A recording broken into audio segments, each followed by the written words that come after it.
Welcome, everybody. Good morning to you. It's Thursday morning, 9 o'clock on the dot. It is Channelside Sports. I'm Evan, of course, with me as usual as Danny. Danny, what's up, man?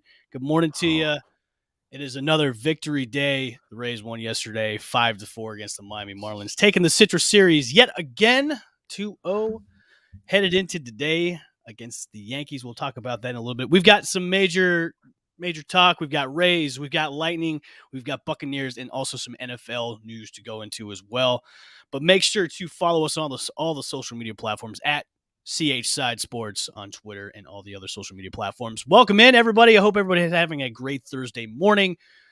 Danny.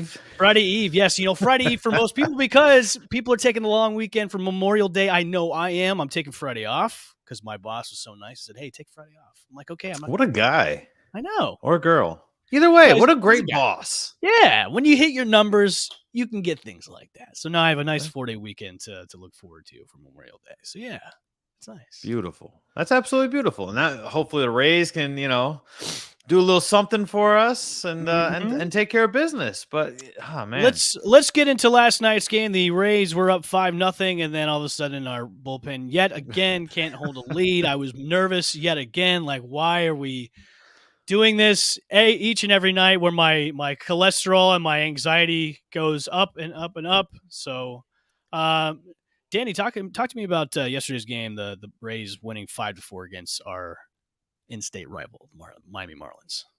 I mean, firstly, we got to talk about. We just made a multiple sport sweep of South Florida. We did here in Tampa. We did. I don't think Miami. Well, you know what? Should we just call it like the South Florida area because, Fort Lauderdale hosts the Panthers and then you got Miami Marlins and everything. So yeah, just the South, that whole South region, Broward, South and Dade, Florida got owned. area. Yeah, owned by us. But I mean, knocking off 5 runs in the first inning is great. I don't know many teams that can score 5 runs in the very first inning and then go on to lose a game. Right. So I felt confident, So but like you said, as the game was progressing, okay, it's 5-3. I still feel okay. And then they get 5-4. And you go, all right, come on, guys. Like, let's just close this out, call it a day, and move on. Yeah, Harold Ramirez homered in a 5-run first inning. I mean, a lot of people were like, who's this Harold Ramirez kid? But he's actually been hitting the ball pretty well. He's bringing his power to the bats. Over to the Rays as well. And then Drew Rasmussen having another great outing. He's now 5-1. He's won his 5th straight decision, giving up only 3 runs and 6 in his last 5 innings and 7 strikeouts. So good for Drew. Not so much for the bullpen, which scares people on a nightly basis when it comes to having these big leads and, especially teams like the Miami Marlins, which you shouldn't be giving up 4 runs to anyways. But, headed into the Yankees series, which is starting today. I think we have the pitching matchup for today. Let me pull that up real quick. Danny, how do you feel about our matchup? I know we've been talking about this for the past, week and a half about this upcoming battle of the Titans of the AL East. How do you feel about game 1 today? You got to get off quick. I mean, smashing off five runs in the first inning would be great. Cortez is doing pretty solid on the mound. I believe he's 3rd in strikeouts, and an ERA this season. So I think realistically, what you got to do is you got to outscore. The Yankees are outscoring their opponents by 68 points. We're outscoring our opponents by 17, Evan. That's not. Compared to that, it's not a lot. Yeah, it's crazy. I mean, with the Yankees having a lineup like that, it is you should be expected to score that many runs against your opponents. I think with the Rays, the pitching matchup tonight is Nestor Cortez for the Yankees, and then Ryan Yarbrough, which Yarbrough will probably be the innings eater today, so they'll probably go by committee after he is done. Yeah, Nestor Cortez has been kind of a bright spot in the rotation, although his last 7 days his ERA has been kind of inflated to a 5.40. I think with the Yankees going against them tonight, don't know if this game is sold out or not, but I know the Saturday and Sunday games are. Friday's almost there. You really got to start off, and just kind of like with the Lightning, you've got to start off quick. You've got to score runs early with this team because if you let the Yankees take a big early lead against you, it's really tough to to come back from them. Although their bullpen has also been suffering as well with the injuries, and I know Chapman has been struggling here and there as well. So let's go kind of through tonight's matchup. What do you actually? Let's do the whole series. I mean, the X factor for both teams coming into this. I mean, obviously we're Rays heavy on this, but so let's go with the Rays first. What's going to be our X factor to at least make this series a fun one? And I know they were talking about this morning on DAE that a split, which we were talking about too, going 2-2 against the Yankees is fine, but we also want to maybe take the series from the Yanks. What would be our X factor going into this series? I think it's got to be the bullpen.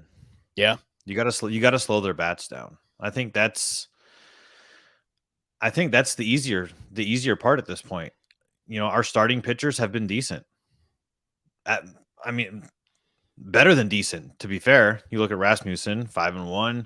Obviously, we talk ad nauseum about Sugar Shane. Yeah.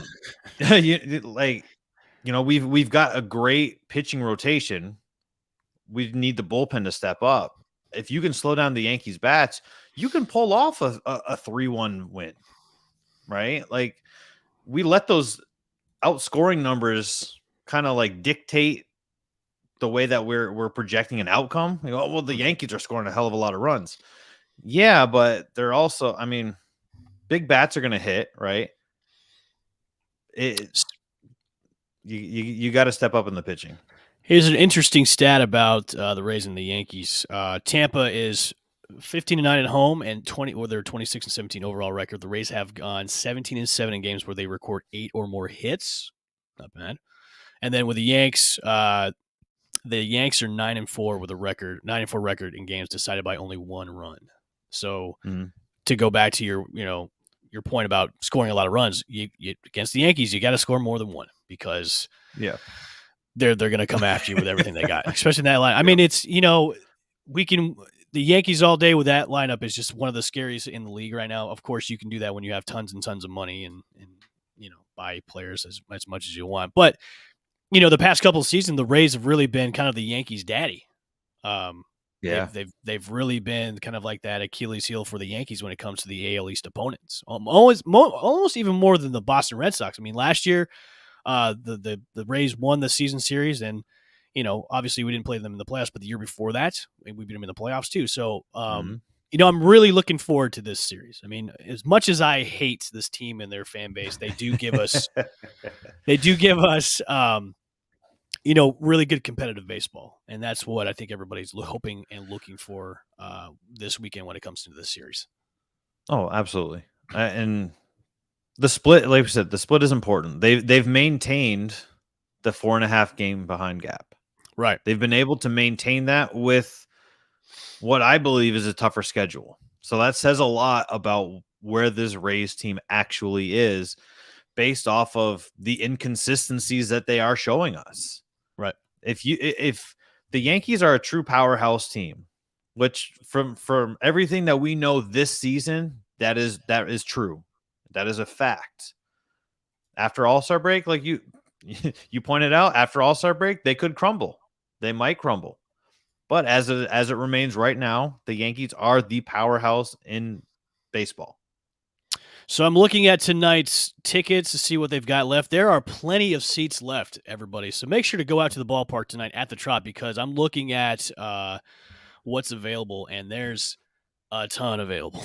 I mean, this tonight's game is not even close to being sold out at all, unless something miraculous happens in the next few hours. But on the other hand, the Saturday and Sunday games are definitely sold out. I know they've opened up some extra seating areas to bring people in. Friday is getting close. I think by tomorrow, end of today or probably early tomorrow, you'll see a lot like Friday sold out for the weekend series. So yeah, it's going to be a fun one, man. It's going to be loud in there. It's going to be loud. Yes, it is. That's the one thing that's nice about the Trop. Yeah. Right. Is being indoors with the dome. It just seems it gets louder and it fills up quicker. So the last time I saw cheer them on. The last time I saw the Rays play the Yankees was last season opening. I think it was the one of the opening series against them. And my wife was very disappointed in me that day. Mostly because of all the IPAs I drank that day. Okay. And mind you, this was like when they kind of opened it, backed up with after COVID and everything. You still had to wear masks going into the drop. And funny story. The one of the beer vendors that was outside of our seating area in like the hallways, her POS system was down. Okay. And it wasn't down. They didn't have the beer tab, like beer buttons on the POS.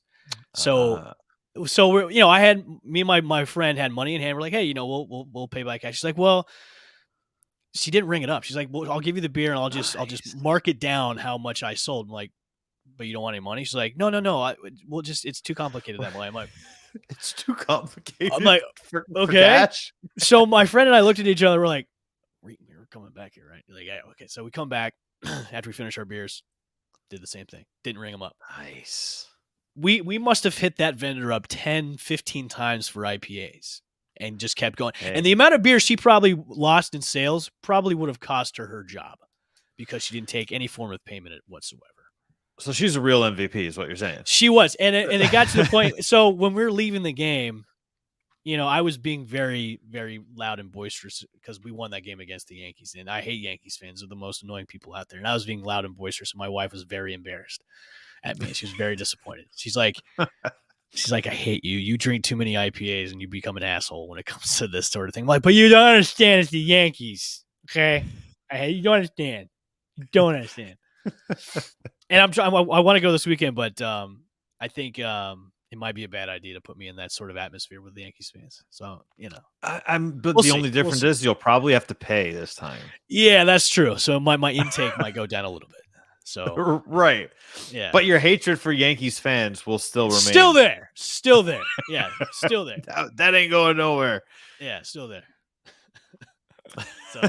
So yeah, everybody make it out to the ballpark this weekend. It is a good weekend to go see some baseball. It is Memorial Day weekend. So, Friday, if you got tomorrow off, go. Monday, if you got, well, they're not going to be playing on Monday against the Yankees. But either way, try to go out tonight, Friday, Saturday, and Sunday. It'll be a good series against the Yanks. How important to you is it for them being the Rays to win the first game of the series, to start off fast? I think it is important, especially in this series too, because you have a good winning streak going on right now, and you want to continue that, especially against the Yankees. So to come out and win game one, that's a momentum shifter going in, especially at home too. Yeah. Because you win at home on the first night, people watching at home are like, okay, let's go out to the ballpark and support our team and make it loud in there. So yeah, I would say winning game one it's huge in this series, but I mean, hey, if you don't win the game one, you still got 3 others to go, because I mean, they've done that before where they lose the first game and then they could sweep the rest. So, which should be fine by me. So, but I think coming out of this and trying to keep that momentum with what they've got going on right now, it is important just to come out fast, hit them where that hurts, and just kind of make the Yankees, hurt and look stupid on TV. So, absolutely. Yeah. What do you think is the easier task? Well, I want to ask you, what do you think? I mean, coming out with game one, do you think it's important for them to come out straight out the gate and win game one? Or, obviously it is important because you do want to win the opening game. Right. But, I mean, for this series, is it okay to lose if you win the rest? Well, I think game one, the way that Cortez has been playing recently, I think this would be your time to say, hey, let's wake the bats up. Right. You said he's got a 5.40 or a 5.04. He's his last 7 days his ERA has been up, but he's got his ERA is pretty. It's like a sub. It's solid. It's a solid one. It's a solid. I mean, he's a guy that kind of came out of nowhere and has been kind of like that ace for the Yankees rotation. Like Garrett Cole is kind of playing second fiddle to this guy, which I think the Yankees overplayed for Garrett Cole to begin with, and he always has his struggles against the Rays and G-Man Choi especially, so that'll be fun matchup this weekend because I think Garrett Cole's starting game 3, so we'll see that happening. But to answer your question, that's a tough one, man, because they're both good on both sides. I mean, their pitching right now is great, and then their bats, man, I would say for our pitchers, slowing the bats down is going to be the key too, because that's a dangerous lineup, man, and you don't want to get behind. You don't want to get behind on the Yankees with their pitching. So I would say slowing the bats down for the Yankees would be the top priority because Yeah. if you get to their pitching, I mean, that's good, but you got to slow that lineup down. You have to, because you're not It's going just to be. there's so much power at the Yeah, plate for the Yankees. That's the thing that's it's scary. it is scary, but we've done it before. We have done it. Oh before. yeah, and I have no doubt. I envision them probably at least splitting the series. Right. And that's not even being optimistic. That's just being realistic. Right. Being optimistic would say, okay, we're going to go 3-1. It's possible. Hopefully. I mean, then we're talking about a 2.5 game split. So yeah, I'm okay with that. For sure. We got stuff falling down behind me. Yeah. I don't know if you heard that, but I felt it. Oh, my ground is shaking. The St. Louis took care of business against Colorado last night, and the reason why we're bringing that up because the Lightning are not playing for quite some time, and B, who would you rather face in the Stanley Cup final? Would you rather, out of the 4 remaining teams that are in the Western Conference, you have St. Louis, Colorado, Edmonton, and Calgary? I want to go with Colorado. Not to say that they're the safest opponent. I think they're one of the best opponents because yes, I want to beat the best. I don't want to beat the safest because that's too easy. Because if on you the want third one though, yeah, I think the third one is the toughest because it's so hard to win that third one. Why wouldn't you want to beat one of the best teams in the league to get that third one? Because then that cements your legacy and cements you as a dynasty. Right. If you're beating one of the best teams in the league and to get your third chip. You know what I mean? If I was the Lightning, and I'm obviously the Lightning don't give a shit about who they're going to be playing in the Cup Finals anyways. But and an opinion wise, if I was the Lightning, I'd be like fuck whoever we play, but I want the best, man. I want the best team that's available right now that's going to play us in the finals to get to be able to beat the best, to cement that as the three-peat. Yes. Because then that says you are in like the top company when it comes to dynasties. You're in that conversation of dynasties. 2 is great. I mean, we have 3 already, but the three-peat, that's for sure. That's dynasty level, and especially if you be one of the best teams. I mean, what do you think? I think well, first of all, I feel like even if they make it to the Stanley Cup final for the third year in a row, I think you're already talking dynasty. Right. And I do think, we talked about this when they were on the verge of elimination against the Maple Leafs. It's easier to keep the band together when things are going right. Right. Obviously, when you're this deep into the playoffs, Stanley Cup, that's your ultimate goal at this point. Right. Anything less could be viewed as a failure. Right. Like, we don't go for moral victories in any sport. We just that's lame. That's true. But I think if you make it to the Stanley Cup Finals for the third year in a row with the free agents you have coming up, I still think that is a good solid base of, hey, let's run this back because we almost had a three-peat. And then on top of that, Evan, you've got people go, yeah, well, they had the bubble championship and then they cheated the salary cap. So they got 2 fake rings and, the whole fake ring nonsense. And who says those sort of things? You know who says that? Losers. Hurricanes fans. Losers say that. Losers make that's true. like that. And Hurricanes fans. A lot of Hurricanes fans. Like Sean Connery always says in The Rock, losers always won about their best. That's right. That's a good show. We're going to have you do an entire segment in Sean Connery. That's right, Moneypenny. Losers always win about their best. So we've got the Rangers. Welcome to The Rock there, Danny. We've got the Rangers. I can do a Borat. That's about it. Very nice. We've got the Rangers and the Hurricanes tonight. This is my wife. Very nice. Rangers and Hurricanes tonight. I'm hoping, series is tied 2-2. We talked about it yesterday. Let's go. Yeah, whoever's going to win these next 2. We don't want to take off all of this extra time. Game 7 would be slated for Wednesday, I think next Wednesday. So we're talking about almost like another week and a half of just hanging out and watching. Like the Lightning would be just hanging out and watching whoever's going to win this thing. Yeah, That's too much time off. That's too much time off. You don't want that much time off. Like, hell no. I'm not segueing into football, but that's just like if you get a bye in the first round, a lot of teams come out flat in their first playoff game after they've had a bye. Like, you don't want time off. You want to keep that rhythm, keep that momentum going. And, Kucherov is finally turning it on. He's tied for third in points in the postseason with Vander Kane with 15 points. Connor McDavid is just destroying the league as usual with 25 points, and Leon Draisaitl has 22 points. I don't know if you were aware, but 3 out of the 4 players I named are all on one team. They're all on the Edmonton Oilers. I don't want to face them in the final. I want to. Like I said, I want to. No, I want to face the Avalanche. I want to face the best. The reason why I want to face the Avalanche is because based off of Vegas odds the entire year, it was supposed to be the Avalanche. True. Period. And I want to face them. It was supposed to be the Panthers too, but that how that turned out. How did that turn out? Turned out pretty bad.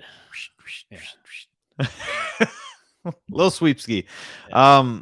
And Vasilevsky just keeps reinforcing that brick wall that he is in the net the deeper we go into the playoffs. And if I'm an opposing team, I'm not looking forward to playing the Lightning. They're playing so good. I'm glad that you brought that up because I think now after the sweep of the Panthers, teams are probably like, fuck, we got to maybe face them in the next round. Like, shit, here we go. And if they win the Eastern Conference Finals, it's like, fuck. You know what I mean? Again. Yeah. If I were teams right now, I'd be like, I don't want to face the Lightning at all because now they're like locked in. They are locked in. Yeah, they are by far, without a shadow of a doubt, they are the team to beat. And look, Vazzy didn't start the postseason as good as he normally does. We brought it up for the last game, 49 shots. Like, come on, man. Like, you can bring on Connor McDavid. You can bring on Leon Draisaitl. You bring on the entire Edmonton Oilers team, and it doesn't really. When you've got Vazzy, I wonder if Vazzy does this, like he does this thing, like he's like waka waka, like each game. I wonder if he does that. Yeah, that'd be fun. No, it would be. What's up, Gene? Gene from Buck What You Heard, a very awesome podcast you can listen to online whenever he goes live. Gene, the dancing machine. Great Bucks podcast, by the way. Do you remember the guy who used to rap the Buccaneer and he used to call himself like the #1 rapper? No. Oh God, I can't remember his name. Buck What You Heard might know. Gene, you might know. I have nothing against super fans that show their fandom, like profusely dressing up and all that. But when it comes to rap songs about the teams, I could do without. That. I think everybody could do without that because most of the time the songs are really bad, like terrible bad. And I get it. Oh, well, I can freestyle. No, you can't. No. I know there was one done for the Rays a few years ago, and it was like a mix of like a country rap song, and it was just like so bad. It was like cringy bad. It was like TikTok cringy bad. Like, oh, yeah. Yikes! I don't like that. Yeah, I don't like it. No, either, I don't. I could do without that. Like, just be a SoundCloud rapper and just do other things. Just don't do that. Oh, absolutely. Yeah. Peter King. I know how much you love off-season rankings. Yes, I do. They're the best. I know. Gina probably agrees with me that there's so many and they're not that great. Yeah. I think his name was Miguel. I think so. I can't find him. He blocked me. I was like, let me give you some advice. Don't rap. Yeah. Write down what you're going to say and just say it's a freestyle. That's what most rappers do anyway. Yes. You don't actually need to do it, pal. Yeah. You don't need to do 16 bars of the Rays. You don't need to do that. Right. Speaking of, you don't need to do it, Evan. Yeah. You don't need to give off-season rankings either. Yeah, exactly. Right? You don't. Good old Peter King. First of all, I love Peter King. I respect the hell out of I used to like Peter King, but he's becoming like that old senile grandpa. Have you seen him on interviews lately? He has Actually, you are correct. He's getting like the squinty eyes now, and he's just like, well, the Buccaneers. It's like he's becoming the grandpa that's just he doesn't know where he's at. And I like Peter King. He is one of the most respected writers out in sports media for I will respect him, but like he's just becoming really senile and really grumpy. His time has come. Yeah, maybe you should hang it up, Peter. So we've got. We should get Gene on. We should get Gene on the show and talk football too. Gene's a good host. We should. Yeah, we'll do that. All right, let's go. Let's go through this. All right, so you got Buffalo number 1. I can already tell you that this ranking is just all over the place. Oh, right. So Buffalo number 1. Agreed. I'm with that. I can agree with that. The Chargers at number 2. I'm okay with the Chargers at number 2 because I believe that they, by head and shoulders, knees and toes, won in free agency. I like the Chargers at 2. A lot of people sleep on the Chargers, but Correct. like you hit the nail right on the head, especially with the free agency moves they made, and even they won in the draft too. I think they had a good draft as well, but in that division alone is going to be fun to watch too because all those teams improved significantly. Maybe not the Chargers, not the Chiefs, but the Chargers and the Raiders. And especially the Broncos, they all improved significantly in that division to challenge the Chiefs to that crown. I like I have the Chargers to win the division. I do too, and I definitely don't have the Chiefs as the 3rd best team in the NFL. I do not either. Losing Tyreek Hill, so Peter King's rationale Did you read this? Did you see what he said, Evan? No, I don't care what he said because, like I said, he's like the old senile grandpa right now. And to put the Chiefs at 3, I think by now, I think the rest of the NFL has really figured out the Chiefs' like mantra and how they play the game. And now since they've lost Tyreek, now obviously Tyreek isn't the whole offense for that team. I can't put them at that high. I can't put them at 3. I can't even have them above the Bucs in this list. No. I mean, to be fair, I feel stronger about the 49ers being better than the Chiefs. I don't even know why the Niners are on at number 10 on this list. Because look, you can't say that, okay, well, they lost Tyreek Hill, but all is going to be right in the world because they picked up Marquez Valdez-Scantling and Juju Smith-Schuster, who's hoping for a bounce back. Okay, how would you rearrange this? Would you flip-flop the Chiefs? I would put the Rams at 3. I would move the Chiefs down to like 7-8. I would too. To be honest. I would too. I would definitely. So this is the list I would do. Buffalo, Chargers, great. I like those number 2, 1 and 2. Rams, I would put at 3. Packers, I wouldn't even put in the top 5. I would maybe take the Packers. Let's kick out the Ravens and kick out the Eagles. They can get out of here. Bengals would drop down to 9. Bucks move up. Like I would even like Danny. I know you're probably going to maybe hate this. I would put the Raiders in this conversation. I 100% would. Okay.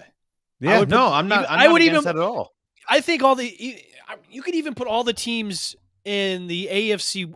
Like I would put the Broncos in there. I would put the Raiders in this conversation. I would like the Eagles. Listen, if this is a post draft and free agent, like if this is they won. If he's doing this because of how obviously it's a post draft and free agency rankings, yes, then I can see this list being viable.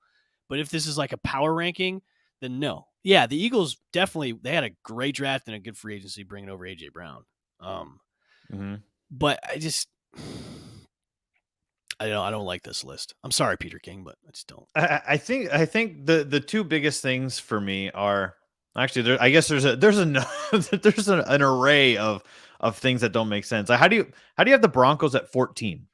The Broncos last season, by many journalists, including Peter King himself, were quote unquote a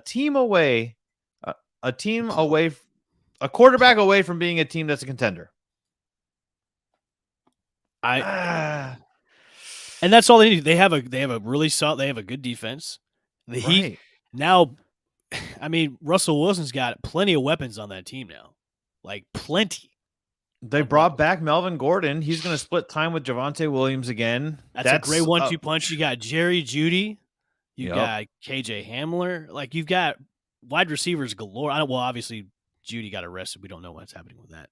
But he's got weapons to throw to. I mean, he's definitely a huge, huge upgrade from Drew Lock and Teddy Bridgewater. So right, like come on, 72 gloves is I agree with Gene. I get the position on this draft, but like this is just another meaningless rankings where it's like, okay, that's like saying somebody won the draft is going to win the whole league. That's basically what he's saying. You know what I mean? So I guess. But the Chiefs didn't have a good draft either, and they didn't have good, so for the same reason either did the Packers. The Packers didn't have a good free agency or in a draft. So how did the Packers lose the best receiver in football? And then they also lose Marquez Valdez-Scantling, who is the reason why you're pumping the Chiefs up to 3. But they're only number 5? Yeah, that doesn't make sense. Was Aaron Jones going to rush for 2,700 yards this season? The Packers yet again didn't do what they didn't give him they didn't give Aaron Rodgers weapons again. They just drafted offensive linemen and defensive guys. So this is a dumb list. Here, there you go. This is a dumb list because thank you, Gene. This is just a stupid list because the Packers didn't have a great draft. They didn't have a good free agency. They lost their biggest asset. So if we're going to go by post-draft and free agencies, I would put the Eagles in the top 5 because of bringing over A.J. Brown. They had a good draft. The Bengals had a great draft, and because they upgraded their offensive line for Joe Burrow, great thing. Bucks had a fantastic draft, good free agency. Chiefs knocked them out, knocked the Packers out. Ravens did pretty good. And this is a stupid list. Boo on you, Peter King. Boo on you. Yeah, I don't know. You know how a parent usually says to their child, like, I'm not mad, but I'm just disappointed. I'm disappointed. I'm disappointed in you, Peter King. I like it. Yeah. I don't understand how you don't have. Then they're given way too much respect to Patrick Mahomes. Yes. And Aaron Rodgers. That's really what it boils down to. I totally agree. The Buccaneers got better. Mm-hmm. Do I think the Chiefs are still a good team? They definitely are. I think they take a step back this year. Yes. I definitely think they do. Yeah. But you got to move the Raiders up. You have to. But how do you feel about Colin Kaepernick getting his tryout for the Raiders, Evan? You know, at this point, why not? I mean, he's been crying about it for how many years now? Give him a shot. What has it been? 5 years, 6 years? It's more maybe than even that. longer than that now. Yeah. Has it been? I honestly, I lost track of how long it's been. It's been 5 or 6 years since he's been in the league. And I know during that time he's done his social activism, which is great. And he's been kind of clawing at the seams about getting a tryout. He had that dog and pony show, last season at the high school for the NFL scouts, and that nothing happened after that. I think at this point, for the sake of everybody, yeah, exactly. I mean, Gene says, why not? I mean, I agree. I mean, why not? I mean, I think for the sake of everybody to maybe stop hearing about Colin Kaepernick, give him a shot, give him a tryout. I mean, what's the worst that could happen by giving him a tryout? I mean, if he impresses the Raiders enough to maybe earn a spot on the team as maybe the number 3 guy or maybe, a practice squad, why not? I'm tired of hearing about it. I think that's my opinion. I'm just tired of hearing about. We always have to hear about Colin Kaepernick in the offseason or during the season about, he hasn't given a shot. He can still play football. I'm like, yeah, so can Michael Vick. He can still play football. So can T.O. and Ocho Cinco. Those guys are playing in the those other leagues that have popped up here and there. I mean, yep. They're both in better shape. Yeah. I mean, both current players. I mean, listen, why not? At this point, just do it. I mean, it's that way you can maybe shut a lot of people up. And the naysayers about, he can't play anymore because he's significantly older now than he was in the league. So, right. And But yeah, I just think, I mean, it's so we can all stop talking about him. Just let him have a Yeah. tryout. Yeah, I mean, like I said, that's basically my standpoint as well. Like I was Yeah. with him. I'll put that right out there. Most people, everybody who knows me, either unfollowed me or agreed with me. like honestly, that's what it boiled down to. I was like, look, I agree with him. As a journalist who has interviewed several athletes over the years, whenever an athlete speaks up, doesn't matter if it's a press conference, if it's an interview, a one-off on the radio, whatever, it's always shut up and stick to sports. Oh, well, you shouldn't have done this thing during that time. It's always that. So when is an appropriate time? You know when the appropriate time was for Colin Kaepernick? At that moment. That was the appropriate time for him because it brought that much discussion, right? And then because fake outrage is a huge thing in our society right now, it got totally blown out of proportion. Especially on Twitter. You remember, right? Marshawn Lynch got dragged into that because he was sitting for the national anthem. And I'm like, okay, here's the thing about Marshawn Lynch is he's been sitting during the national anthem since college because that's none he knows. All right, I've got to get ready for my game. Looking back at it now, I was actually the opposite when it first happened because, when I first saw it, and obviously I didn't know like his reasons behind it until afterwards. Like I thought he was, because of the military and you're disrespecting the flag, but then finding out his reasons, like, okay, I can see where you get it from. But I'm the type of person that I wish that, and I get it, athletes do have a voice when it comes to, our current climate, where we're at as a country. Sports is an escape for most people. And I wish sometimes that athletes would just separate the sports and the activism when it's not on the field. Like when you're off the field, I will listen to you all day about your stance and your points about what's going on in this country. I will definitely. But when it comes to being on the field, I want to disconnect.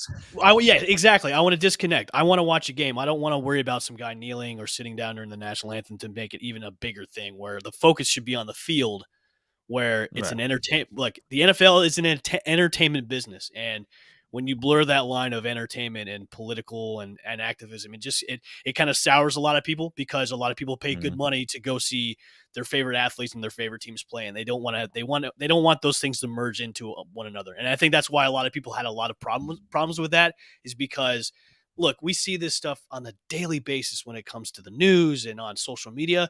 We just want to go to a game and chill out and have fun for a couple hours instead of worrying about the political stuff. That's why it rubbed a lot of people the wrong way. And I think with Colin, it was great for him to do that because it did brought a lot of awareness to what was going on. I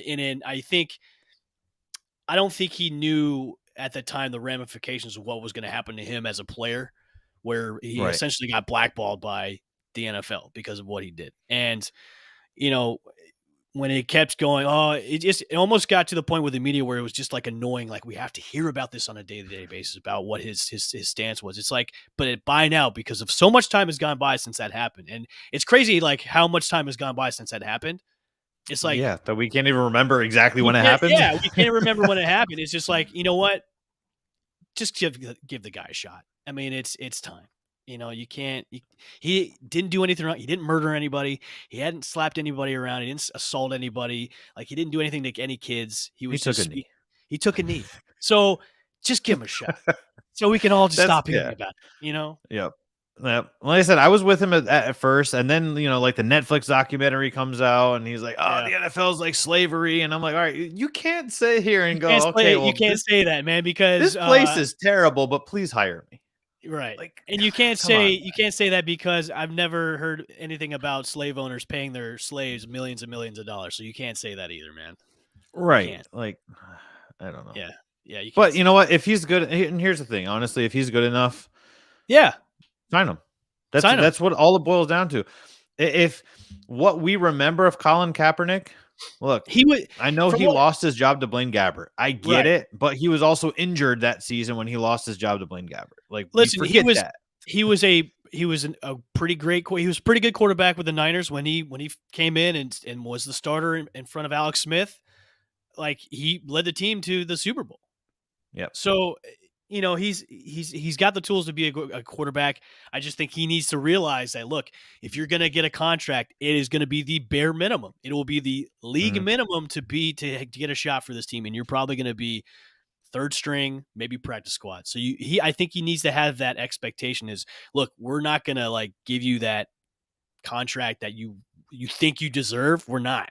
And he needs to know that. And I think a couple of years ago that a lot of his I wouldn't say whining, but a lot of his boistering about, being in the NFL was like, I should still be a starter. I should still be making $20-30 million a year. It's like, no, you don't, man. You need to earn this. And I think that's maybe also turned a lot of people off too was, the way the cockiness. Cockiness, yeah.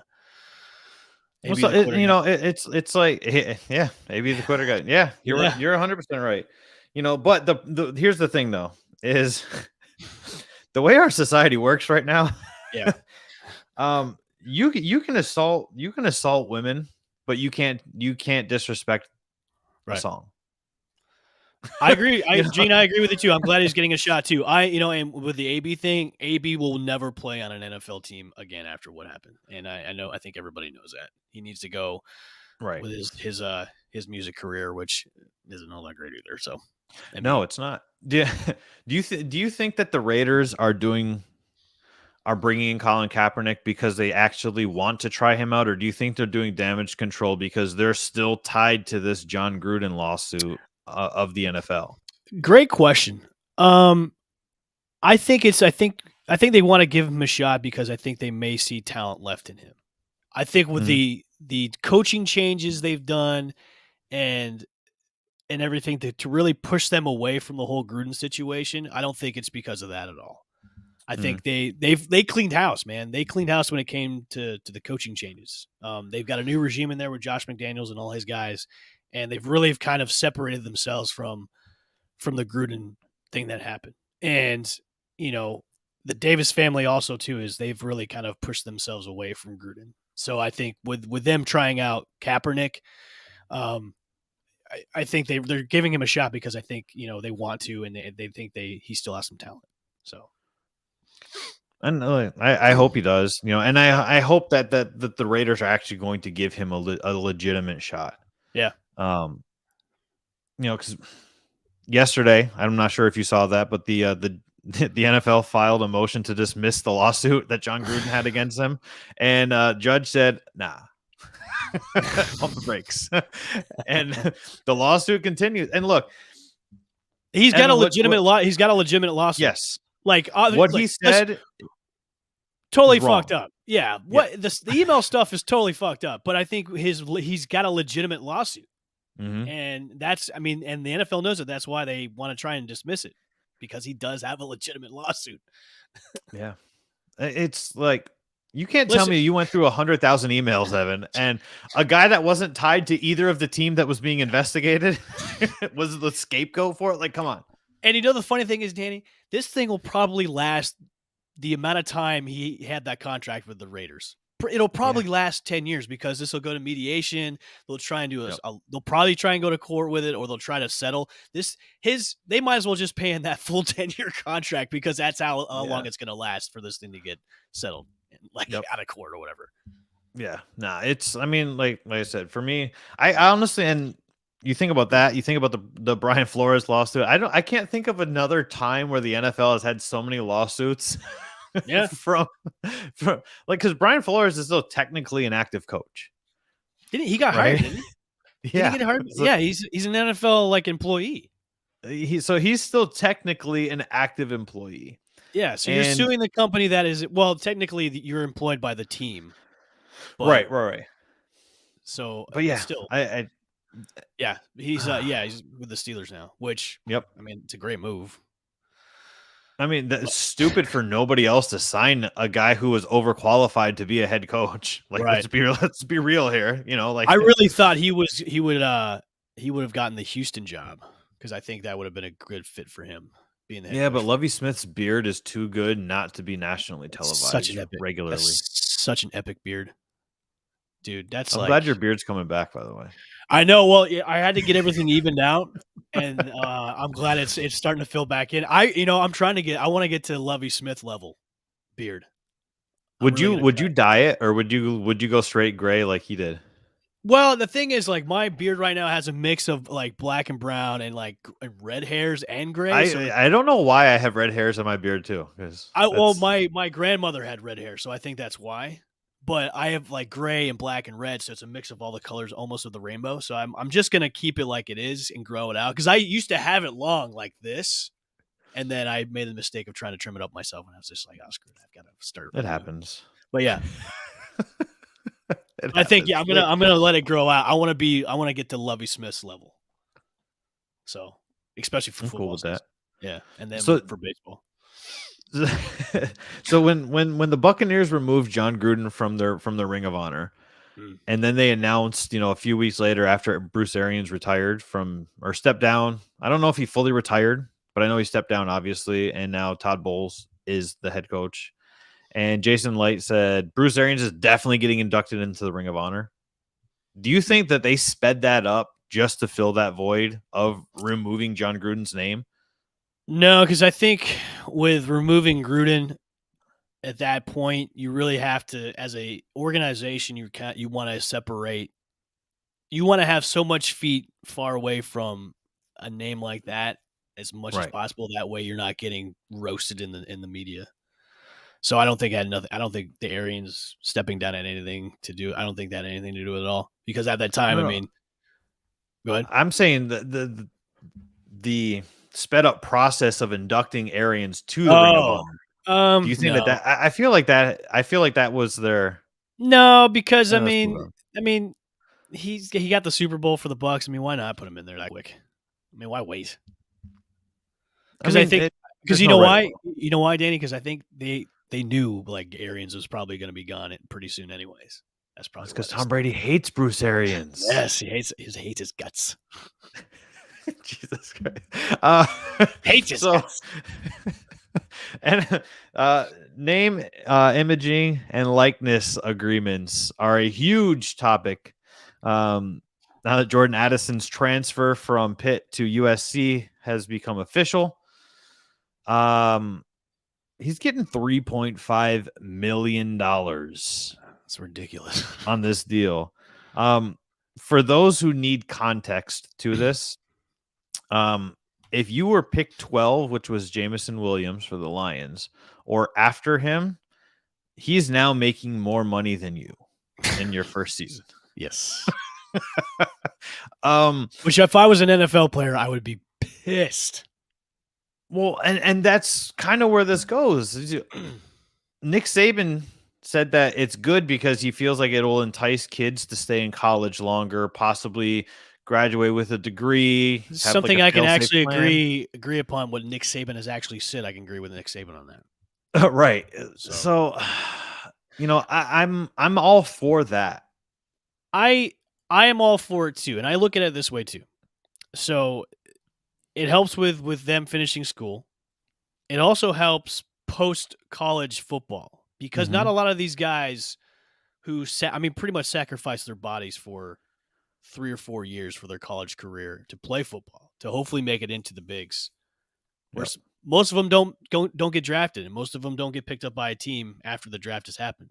So this is a good way for them to be at least financially set up post college football, because a lot of these guys after football they most of them don't know what to do with their lives, and they end up working at a shit job where they're making minimum wage, and they have to provide for a family. So looking at I this think from those are the called Olympians, Evan. Unfortunately, looking at this from the outside it's good because it really entices kids to really kind of want to excel at not only school but also sports, because now with all the imaging and licensing and sponsorship money that they can get from different businesses, it's like, hey man, I don't have to struggle to pay my tuition, because a lot of kids don't get scholarships to go. I mean, and it helps out with lower income families too. Like, hey, if my son or my daughter is going to get some sponsorship money to play sports, I'm all for that, because it doesn't come out of my pocket when it comes to their tuition, which is astronomically overpriced when it comes to kids' education nowadays to get a degree. 100%. So I'm all for this. So if you listen, kids, listen. If you want to make some money, play sports in school because you're going to get paid in college. I mean, I think there was a female college athlete. I think she plays basketball, either basketball or softball, where she's one of the highest college players in the nation when it comes to college athletes as a woman, which is great too as well. So I think it's been a long time now. Do I agree with the millions of dollars that some of these players are getting? I don't know, but hey, whatever. Yeah, I think it's good. I feel like they're making too much. And the reason why I say that is because if you're trying to get to the next level, if you're trying to get to the NFL, there's a salary cap. Right. You don't have a salary cap when it comes to the NIL. Right. Right. Because you can play all 4 years in college and be set up for the rest of your life, not even have to go to the pros. Right, which defeats the purpose really of the college football program. Right. You know, like the college football program was designed to get you to the next level. Like that's why the NFL draft is such a big thing. So, you know, somebody just tweeted me and said, this is, you know, it defeats the purpose of what it was supposed to be. Right. Well, what was the NIL supposed to be? That's exactly what it was supposed to be. It's supposed to be what we're talking about now. It's supposed to be players getting paid for their money.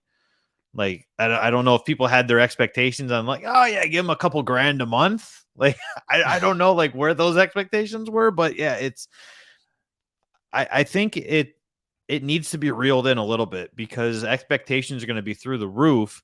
So you're going to get somebody like a Jordan Addison. So let's say he makes $3.5 million each year for the remainder of his college career. Like you said, he's set for life. He's done. Like that's guaranteed money. Right. That's not that's a baseball contract. That's what that is.